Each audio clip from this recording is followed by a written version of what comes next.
As parcerias público-privadas, as PPPs, fazem parte do ordenamento jurídico brasileiro desde 2004. O objetivo é auxiliar os recursos escassos, aumentar a eficiência governamental na realização de obras e serviços públicos e aproveitar a maior experiência do setor privado na condução de projetos de investimentos, principalmente em relação à infraestrutura. E, normalmente, os projetos de parcerias necessitam de altos investimentos. No programa Academia de hoje, vamos conhecer o trabalho de Isamara Seabra, que trata da importância dos financiamentos para as parcerias público-privadas e dos instrumentos que garantem maior segurança aos seus financiadores. O financiamento das parcerias público-privadas no Brasil. Dissertação apresentada como requisito obrigatório para obtenção do grau de mestre em Direito do Centro Universitário de Brasília, Uniceub. Orientador, professor Daniel Amin Ferraz. E para participar do debate sobre esse estudo, convidamos Neide Malardi, doutora em Direito Econômico pela Universidade Federal de Minas Gerais, a UFMG, e André Luiz Santa Cruz Ramos, doutorando em Direito Empresarial pela PUC de São Paulo. Bem, quero aqui, professora Neide, muito obrigado pela presença. Professor André também, mais uma vez, muito obrigado por participar do Academia. De forma não diferente também, a Isamara, muito obrigado pela presença. E nós vamos agora conferir um resumo desse estudo. A dissertação versa sobre a importância dos financiamentos para a viabilização das parcerias público-privadas e os instrumentos criados pela lei das PPPs para dar maior segurança aos seus financiadores. O trabalho também destaca as principais fontes de crédito às parcerias no Brasil, dando atenção especial à atuação do BNDES nesse tipo de financiamento. Bem, Isamara, eu gostaria que você já começasse falando da metodologia. A metodologia utilizada no trabalho se apoiou essencialmente nas áreas de direito e nas áreas econômicas, na área econômica e administrativa.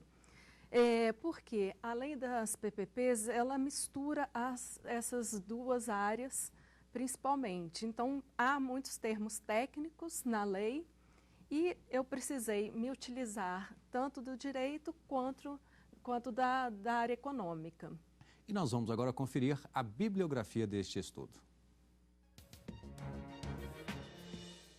Financiamento com foco em empreendimentos, de José Virgílio Lopes Eney, editora Saraiva. Curso de Direito Administrativo e Econômico. Organização, José Eduardo Martins Cardoso, José Eduardo Lopes Queiroz e Márcia Valquíria Batista dos Santos. Malheiros Editores. Comentários à Lei de PPP, Parceria Público-Privada, Fundamentos Econômicos. Autores, Maurício Portugal Ribeiro e Lucas Navarro Prado. Malheiros Editores. Bom, é claro que num estudo como esse, né, Isamara, são muitas outras obras a serem pesquisadas, mas essas são três que você destacou e eu queria que você justamente comentasse o porquê dessas três. A primeira obra utilizada, que serviu para todo o contexto em que surgiu, contexto histórico, contexto econômico, que surgiu a lei das PPPs, foi o curso de Direito Econômico. Uma obra importante porque ela agrega vários artigos, vários autores renomados que destacam toda essa importância do setor privado estar participando mais nas realizações de obras públicas e serviços públicos. A segunda obra, que foi um embasamento para toda a estrutura da PPP e também de um dos autores que participou na elaboração da Lei das Parcerias, foi o livro do Maurício Ribeiro, As PPPs. Esse livro, ele serviu e é uma das principais obras utilizadas para as pessoas que lidam com o tema PPP todos os dias. Ele é uma referência em relação a esse tema. A terceira obra, que chega realmente no tema financiamento, financiamento de parcerias público-privadas e outros instrumentos de Project Finance, que é a obra do José Virgílio Lopes Eney. Foi muito importante também utilizá-lo para a dissertação, pois ele abrange aspectos que não são comuns de serem abordados em uma dissertação, em um trabalho que é o assunto do Project Finance e outros instrumentos diferentes em financiamento. E vamos falar do estudo em si? Vamos. Uma primeira parte do estudo, ele visou contextualizar o surgimento das parcerias público-privadas. Esse surgimento se deu numa época em que a crise do Estado se asseverou na década de 80 e, posteriormente, com a privatização do setor público, a adoção do Estado por uma nova forma de gerenciamento e a saída um pouco do Estado no meio, né, no direcionamento, na intervenção, no direcionamento da realização de atividades. E o Estado ficando num papel mais regulatório. Mas a preocupação das parcerias, né, veio depois da lei das concessões.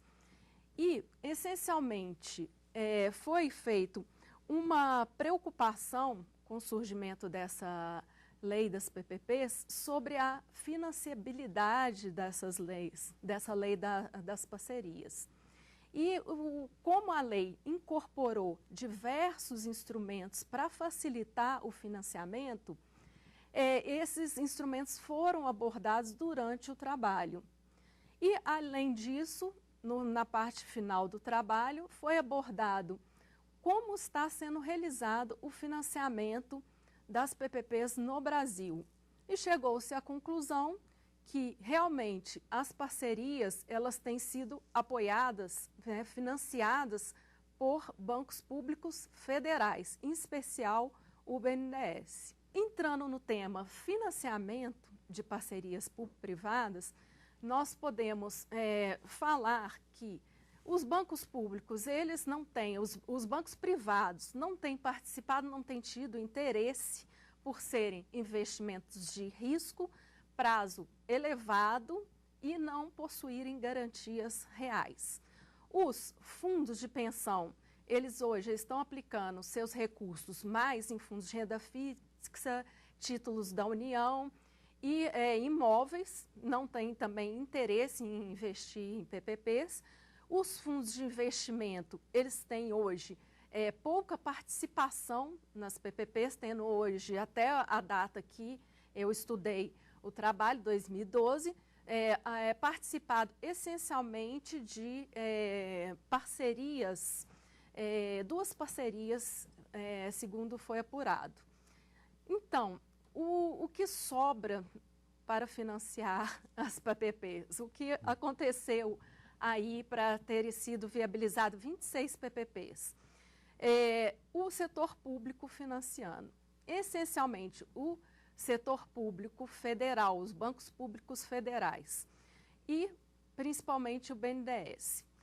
Foram contratados até 2012 26 parcerias público-privadas, sendo que dessas 26, a maior parte concessões administrativas e 3, né, dessas 26 foram as concessões patrocinadas. Nesse âmbito, as concessões, financiamento dessas concessões foram realizadas pelos bancos públicos, em especial o BNDES, sendo 17 financiadas pelos bancos públicos. 15 estão no BNDES, ou financiados ou em análise. O BNDES, ao financiar, ele age como um banco público, da mesma forma que o Banco do Nordeste, que também financiou, e a Caixa Econômica, que financiou também outras. O Banco BNDES, ele financia tanto a SPE quer dizer, a sociedade de propósito específico, quanto também financia o Estado na sua contraprestação, que é devida ao parceiro privado, e também financia a garantia, que é um dos instrumentos formados, né, na lei das PPPs, que é para garantir o setor privado nos financiamentos das PPPs. Existem alguns instrumentos que a lei das PPPs se preocupou já prevendo que o financiamento seria peça-chave. E um deles foi a contragarantia, diminuir o risco público, o risco do poder público não pagar, né, a contraprestação devida. O poder público terá que fornecer algumas garantias ao setor privado para realizar as PPPs, para contratar.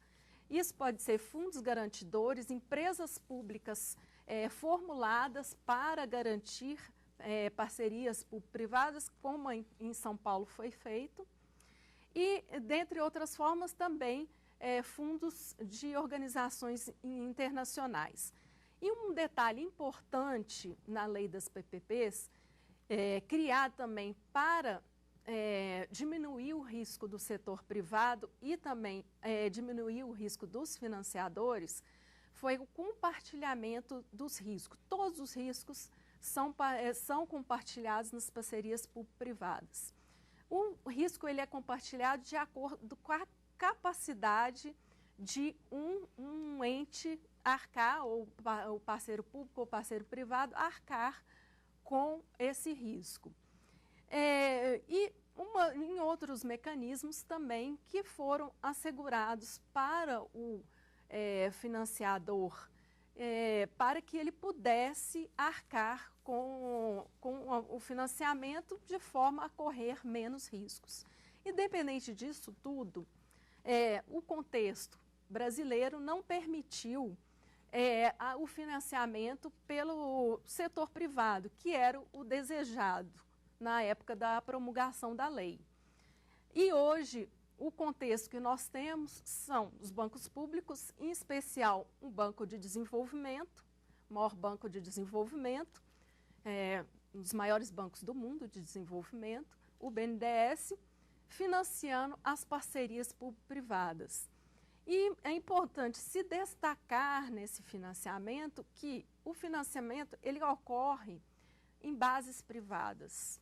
Ele ocorre com base em sustentação dos créditos que vão ser obtidos em relação à exploração do negócio, mas ele também ocorre em relação com garantias, outras garantias, ocorre também com prazos e taxas de juros. Então, a SPE, que é uma sociedade de propósito específico, é formada em relação quando ela ganha a PPP, né, ganha uma licitação de PPP, ela é formada para haver esse objeto, para realizar o objeto da PPP, ela é destacada do patrimônio dos patrocinadores, então ela não tem esse contato com o risco, né, do patrimônio e o risco dos patrocinadores dela.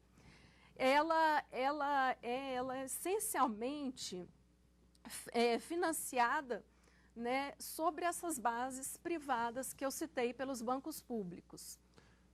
Bom, nós vamos entrar daqui um pouquinho na fase já de debates e aí vamos entender melhor um pouco essas parcerias. Nós vamos fazer agora um rápido intervalo e em seguida estaremos de volta já na fase de debates aqui no Academia. Até já.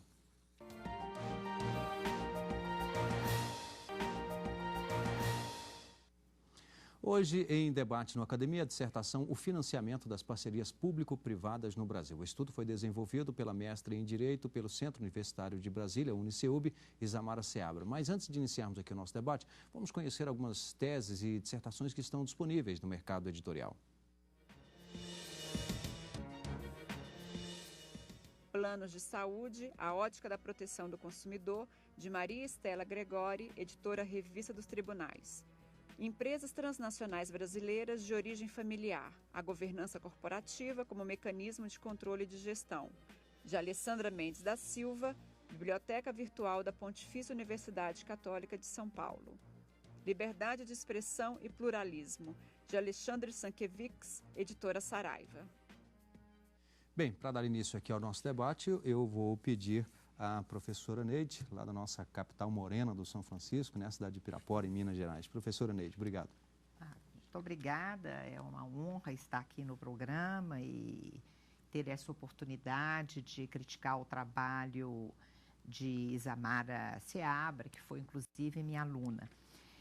O trabalho de Isamara é um trabalho muito bem estruturado e aborda uma questão importantíssima no direito brasileiro, que é essa relação entre o público e o privado. E Isamara teve a coragem de enfrentar o tema e mostrar e, de certa forma, desmistificar essa questão da disponibilidade de recursos públicos, de recursos privados para financiar o setor público. Eu acho que todos recordam muito bem das grandes discussões na década de 90 acerca dessas parcerias, que, na verdade, apareceram no nosso ordenamento jurídico como se fosse uma panaceia, que resolveriam todos os problemas de escassez dos recursos. Muito bem, o tempo mostrou que o Estado brasileiro é realmente o grande financiador. Isamara teve a coragem de enfrentar isso e mostrou muito bem que o Brasil é um país escasso de recursos privados para investir em infraestrutura e que a presença do Estado é importantíssima e que o papel do BNDES é um papel que não pode ser abandonado no atual contexto da economia brasileira. De modo que a Isamara está de parabéns por ter enfrentado o tema com muita propriedade e eu aconselho, inclusive, a publicar o trabalho, porque o nosso mercado está carente de trabalhos acerca dessa abordagem jurídica das parcerias público-privadas no tocante, sobretudo, às questões de financiamento. E eu gostaria, então, Isamara, de lhe fazer uma pergunta. Esses recursos que são disponibilizados pelo BNDES vão diretamente para essa consecução dessas obras públicas. Como que você enfrentaria a questão do artigo 174 da Constituição, que trata do fomento? Porque o BNDES é uma instituição criada para fomentar a economia. Como que você separa essas duas funções do BNDES no contrato de parceria público-privada? Ele está aí como agente meramente financiador ou ele está também como agente que fomenta a iniciativa privada nos mercados? Obrigada por participar aqui hoje, professora. Essa pergunta é muito importante, porque há um certo desconhecimento da população sobre esse papel, o quanto é importante, porque existe o BNDES no país. Os financiamentos, historicamente, em todo esse tempo, né, esses 50 anos, os últimos 50 anos, e talvez desde a criação do Estado brasileiro, todo o histórico crédito de longo prazo no país é escasso. Os bancos, por uma série de razões históricas, os bancos privados não financiam créditos, essencialmente créditos de longo prazo. Por isso, a participação de bancos públicos federais e a existência de um banco público de desenvolvimento. Hoje, a história continua provando para a gente a escassez desses recursos de longo prazo e a necessidade de perpetuação da existência desses bancos públicos, principalmente um banco de desenvolvimento. E também, historicamente, a opção do Estado brasileiro, a opção constitucional, foi realizada por fomento via crédito. Então, o fomento hoje realizado ao desenvolvimento, realizado pelo país, tem sido feito também por via crédito, principalmente. Então, se apoia as empresas em setores-chave da economia para que elas se desenvolvam inicialmente e depois caminhem por conta própria. Esse é o desejo do governo ao criar esses instrumentos, a ter esse apoio, inclusive em infraestrutura também, por isso o apoio às concessões e às parcerias público-privadas. O BNDES, claro, e os outros bancos públicos, eles são bancos fiscalizados pelos diversos órgãos de controle, então ele tem um papel de toda a análise econômica e financeira de acordo com as normas bancárias. mas também ele tem um olhar social e um olhar econômico que esses projetos podem trazer para o desenvolvimento do país.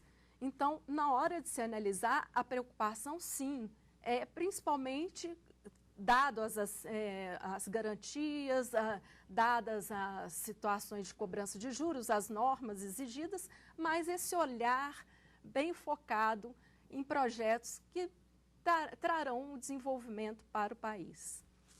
Professor André. Obrigado, Rimac. É sempre um prazer e uma honra muito grande participar da academia.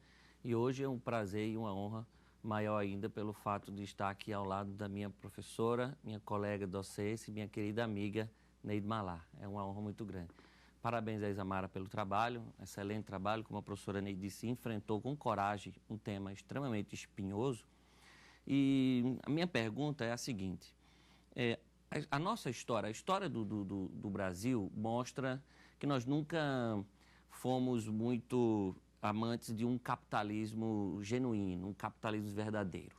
A nossa história mostra que houve sempre uma relação muito promíscua até entre o grande capital, né, e o Estado.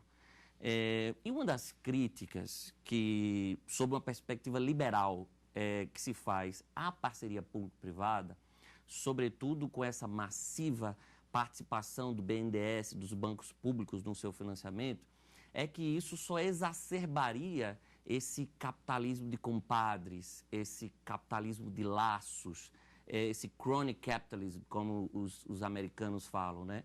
Eu queria saber o que você acha dessa crítica, o que você acha dessa crítica que diz que as parcerias público-privadas do Brasil, da forma como elas foram feitas, principalmente com essa massiva participação dos bancos públicos e do BNDES, se ela não exacerbaria essa promíscua relação que há entre o grande capital no Brasil e o Estado. Será que a gente não precisaria de um pouco menos disso e mais capitalismo verdadeiro do que aprofundar ainda mais essa relação?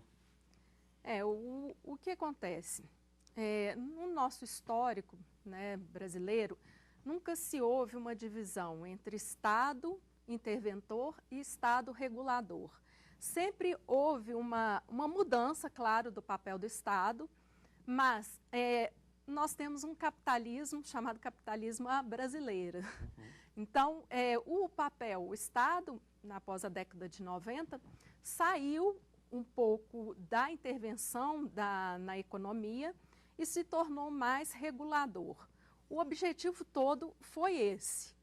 Mas, após a década de 90, na época da privatização das teles, né, da época da privatização das companhias de energia, os bancos públicos, eles ingressaram, sim, no setor, com, claro, uma participação no que não era essencialmente, mas eles participavam. Depois, com o passar do tempo, houve essa necessidade da promulgação da lei das PPPs para resolver alguns problemas, umas necessidades mesmo. E hoje, talvez pelo contexto econômico, por vários investimentos serem muito mais atrativos ao setor privado, aos bancos e fundos de investimento, do que aplicar em uma parceria público-privada que tem realmente um certo risco. O retorno não é alto financeiro e, além disso, tem também prazos muito longos. Então, um cenário que o setor privado ele conta com mudanças, né? Então, você tem riscos embutidos aí na parceria que não é de interesse a realização, ainda não se mostrou de interesse a realização de parcerias público-privadas. Acontece que é muito recente. Nós vai fazer esse ano 10 anos. Então, hoje nós temos aí pouco mais de 26, né, deve estar beirando a 35 parcerias já celebradas e mais de 70 em encaminhamento, através de procedimentos de manifestação de interesse. Então, é um instituto novo que o setor privado está ainda se ambientando, com ele, apesar de ser a concessão, esse foi um dos objetivos da lei, angariar toda a experiência da concessão que houve no passado, e o setor privado ainda está amadurecendo. Não atingiu realmente o que se esperava com a promulgação da lei. Isamara Seabra, muito obrigado. Professor André Luiz também, mais uma vez, muito obrigado. Professora Neide Manardi, espero revê-la aqui mais vezes. Muito obrigada. E lembro que você também pode participar do Academia, tanto com a sua tese ou com a sua dissertação. Para isso é fácil, basta mandar o seu trabalho para o endereço academia@stf.jus.br. E o programa Academia também pode ser visto no nosso site www.tvjustiça.jus.br. Obrigado e até o próximo encontro.